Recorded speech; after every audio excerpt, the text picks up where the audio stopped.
Hi, and welcome to my 2025 TED Talk. Thank you for taking the time to be here. My name is Rose, and today I will be presenting the epidemic of loneliness and isolation in the US and how humans can foster more social connections. Have you ever felt lonely while surrounded by other people and confused why this could be? If you have, you're not alone. 36% of all Americans reported that they felt lonely frequently or all the time. And an additional 40% of Americans reported that no one in the past few weeks took more than just a few minutes to ask how they were doing in a way that expressed genuine caring.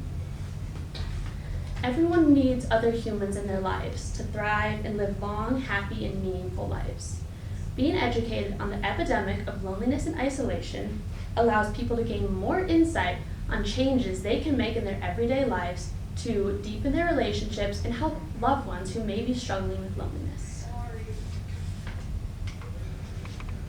I have personal passion for this topic because I have struggled with loneliness a lot in my life.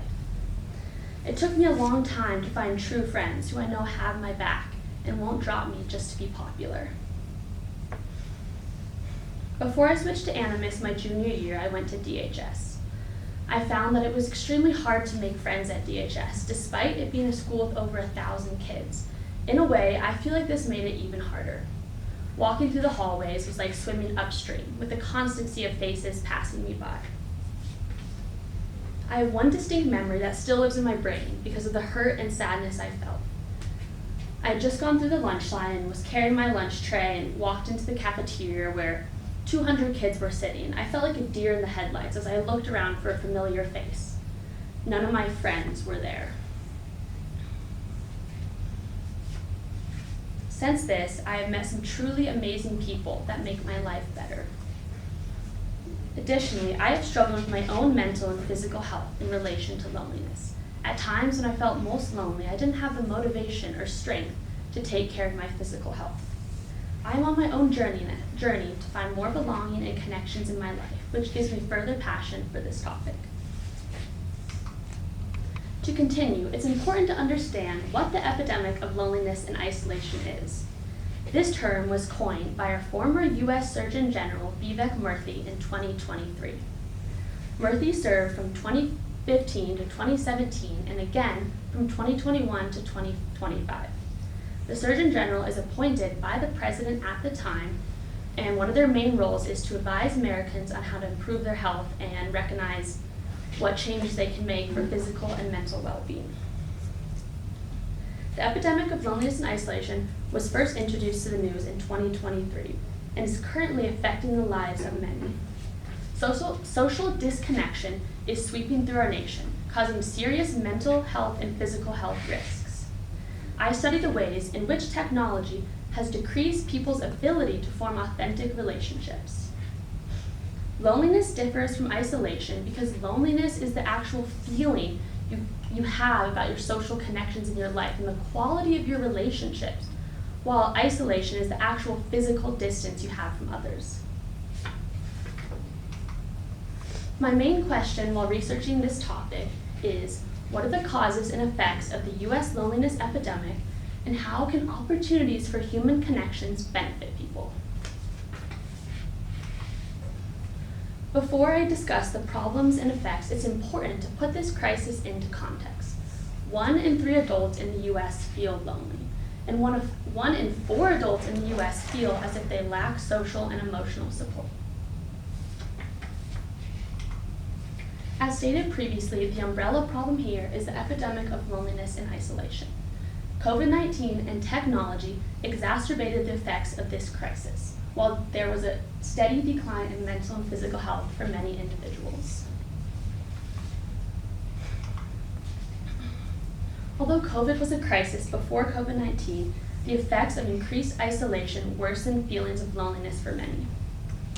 The prevalence of severe loneliness was 21% during COVID, compared with only 6% prior. COVID created a phenomenon never seen before. Staying connected with others was not possible without technology. This was essential for staying in touch with our friends, family, and staying up to date on social life, school, work, and everything else that could no longer be managed in person. Technology breaks down geographical barriers in relationships by allowing people to connect any place, anytime.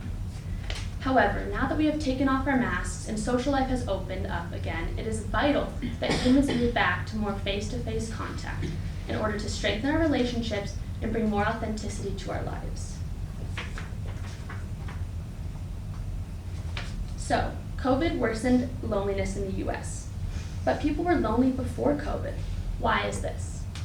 In the past 30 years, America has become a much more mobile society, meaning that people frequently and readily change locations, which has decreased people's abilities to stay connected to community organizations.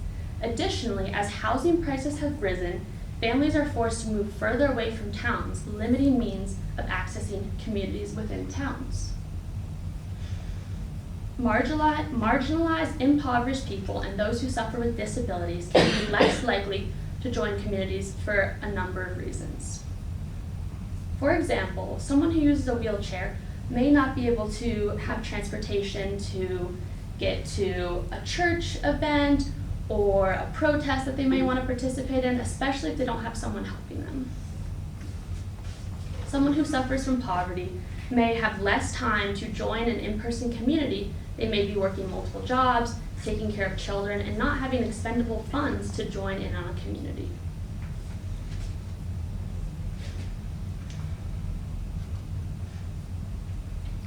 Additionally, people are spending more and more time alone than they did 30 years ago.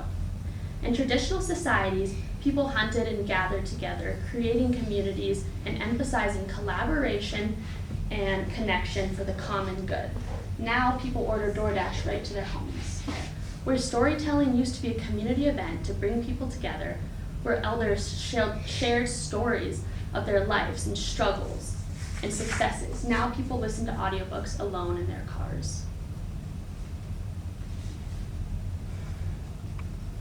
Furthermore, there has been a large decline in trust in the US, which makes people less likely to seek out communities or seek out connections or join in-person communities. In Robert Putnam's book, Bowling Alone, he describes this phenomenon.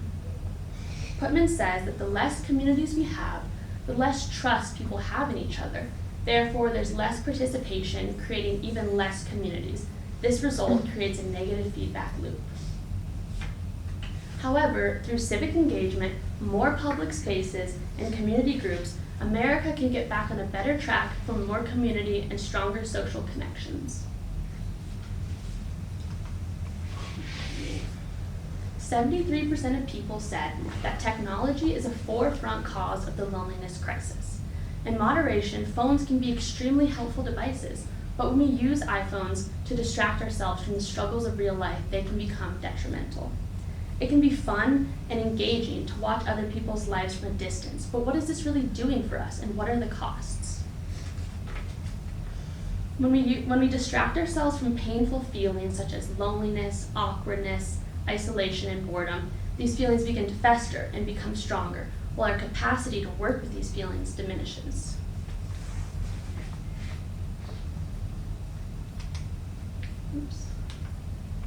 Through technology, one of the main outlets people use is social media.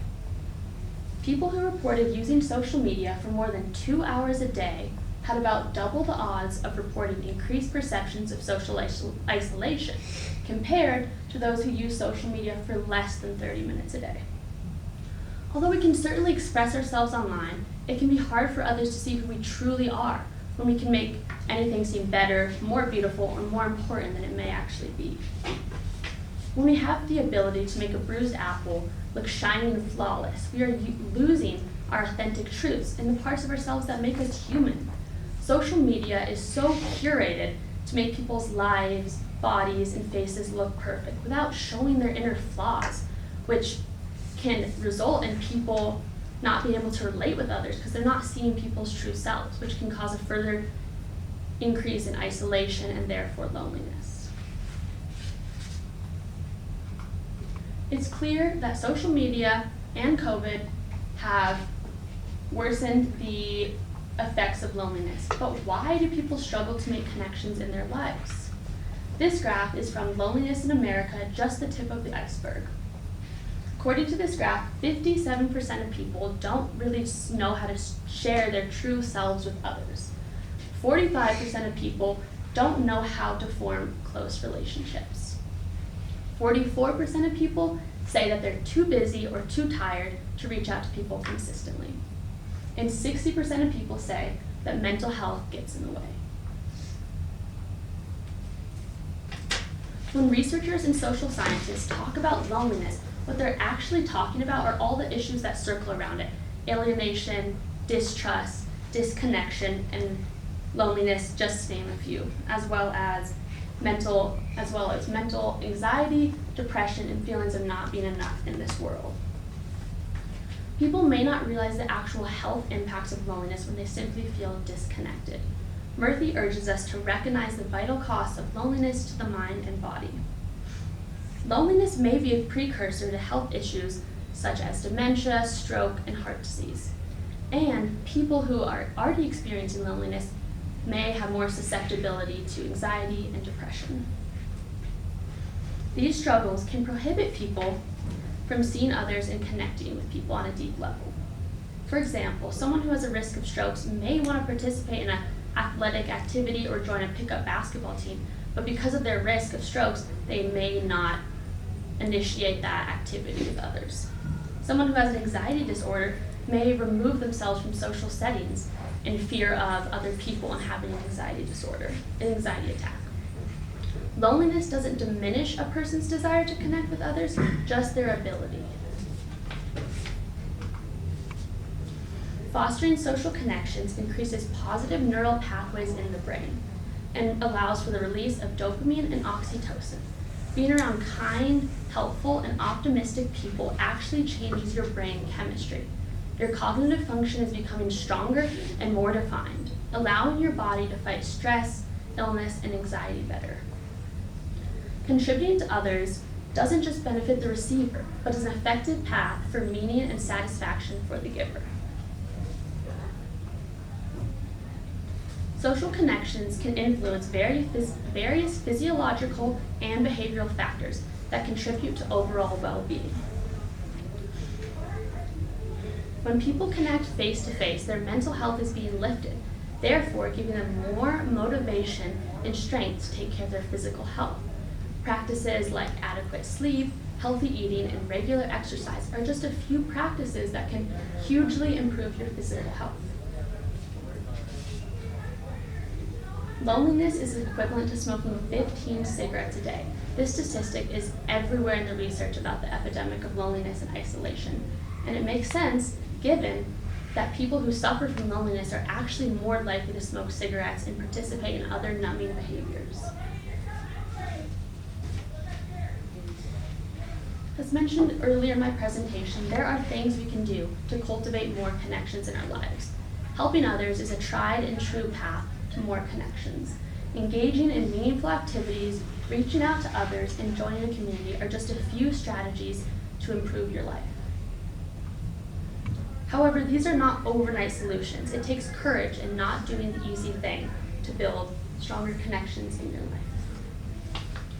Communities create spaces where people can brainstorm solutions to problems and brainstorm ideas and receive support.